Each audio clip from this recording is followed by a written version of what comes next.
Tales from Eastern and Southern Asia. The Valiant Potter from India. A tiger was once wandering near a village when a violent storm arose, bringing with it thunder, lightning, wind, and rain. For shelter, the tiger crept close to the wall of a small hut on the edge of the village. Inside the hut, the old woman who lived there was also concerned with the storm, for the roof was full of holes and the rain leaked through in many places. As the water dripped inside, the old woman ran from place to place, moving the furniture here and there to save it from the rain. Lying with his ear to the wall, the tiger heard this great commotion inside. He heard things being dragged about, and he heard the old woman wailing and talking to herself. He heard her say, "Oh, it is awful, this perpetual dripping. Is there no escape from it? For a while life is peaceful and quiet, and then the perpetual dripping is upon me. It is a terrible, terrible thing." Then came the sound of more rattling and scraping as the furniture was pulled around again, while the old woman wailed, "Stop, stop, it is killing me." The tiger was deeply impressed by what he heard. "I wonder what perpetual dripping is," he thought. "It must be a dreadful thing." And hearing the screech of heavy furniture being pulled across the floor, he said, "Oh, what a terrible noise! That must be the fearful creature that is called perpetual dripping." And so the tiger huddled against the wall, quite worried by what was going on, waiting for the rain to stop so that he would go away. Just at this moment a potmaker came along the dark road looking for his donkey, which had run away in the storm. The lightning flashed, and he saw a large animal lying by the old woman's hut. Mistaking it for his donkey, he rushed up to the tiger, grabbed it by one ear, and began to kick it and beat it in anger. "You miserable animal," he shouted. "I have to go out looking for you in the pouring rain on a night like this." He abused the tiger some more with his stick. "Get up on your feet immediately, or I'll break your bones." His rage increased. He kicked and shouted. The tiger was bewildered. No one had ever done this to him before. He became frightened. Then it dawned on him that this might be the perpetual dripping the old woman was talking about. "No wonder the woman was worried," the tiger said to himself. The tiger got to his feet. The potter, still thinking he was dealing with his donkey, struck the tiger a few more blows and got on his back.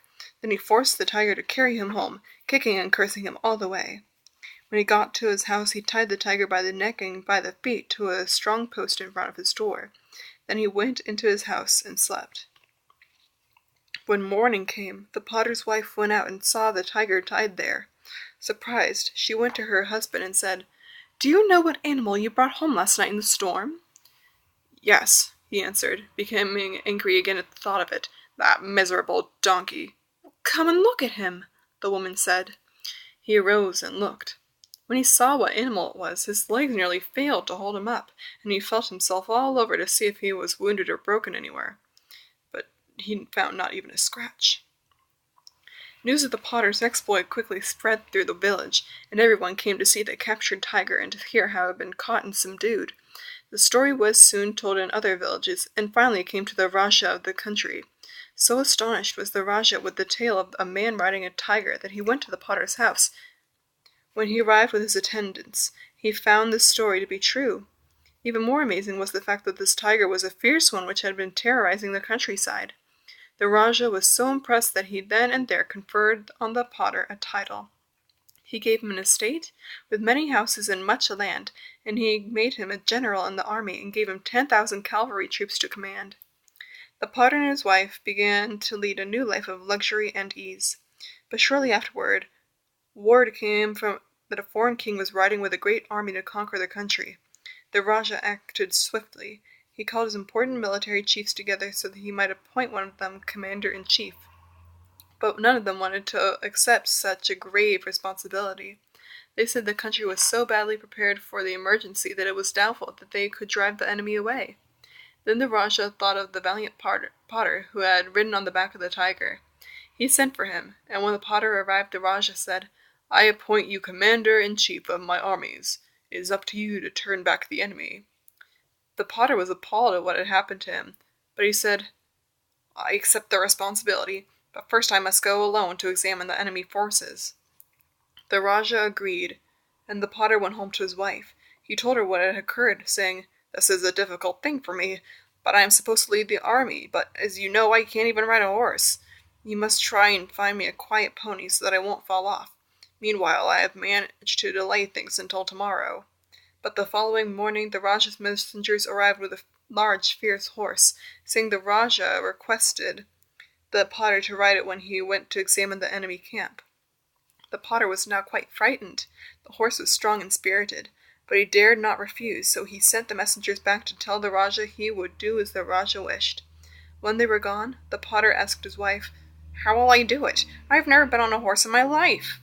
"Don't worry," his wife said. "All you have to do is get on. I will tie you firmly so that you can't fall off." So the potter tried, but he didn't know how to begin. The saddle seemed too high. "I can't get into it." "You'll have to jump," his wife replied. The potter tried jumping, but he couldn't jump high enough. Each time he jumped, he fell on the ground. "When I jump, I forget which way to turn," he said. "You must do it so that your face is toward the horse's head," his wife explained. I know," the potter said. This time he jumped and came down in the saddle. But instead of facing the horse's head, he was facing the horse's tail. No," his wife said, helping him down again. He began all over, slipping, falling, getting tangled in the stirrups. But finally, when he had given up all hope, he suddenly found himself sitting in the saddle, facing in the right direction. "Quickly," he shouted, "tie me before I fall off."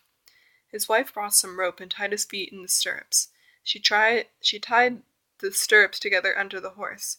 She tied a rope around his waist and fastened it to the saddle. She put a rope around his shoulders and tied it to the horse's tail and to the horse's neck. By now the horse was nervous with all that was going on. He began to run. The potter called out, "Wife, wife, you forgot to tie my hands." "Hold on to the horse's mane," she shouted.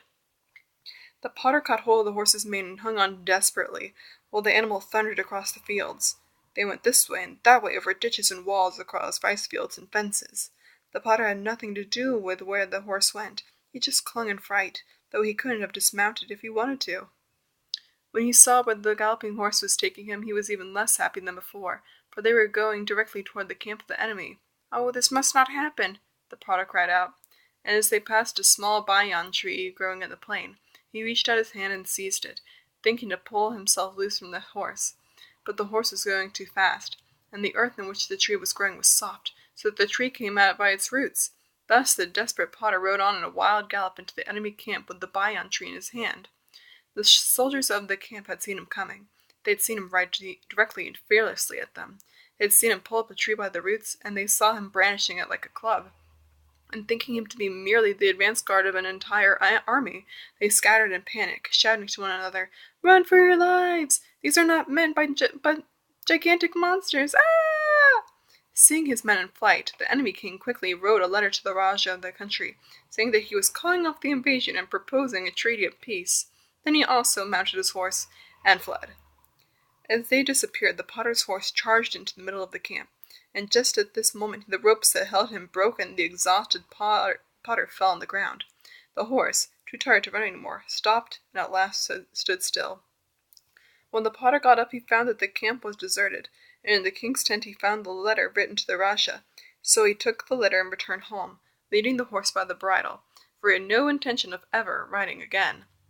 When he reached home, his wife came out to meet him. He said, "Ah, fair wife, since I left here I have ridden far and had great and terrible adventures. Take this letter to the Rajah, and take the horse with you, for I want nothing more to do with him." So the wife took the letter and returned the horse to the Rajah. The Rajah read the letter, saying the enemy forces had gone away, and the wife also explained to him that her husband was just then too weary from his battle to come, but that he would arrive in the morning. The next day the potter came on foot, grateful that he didn't have a horse under him.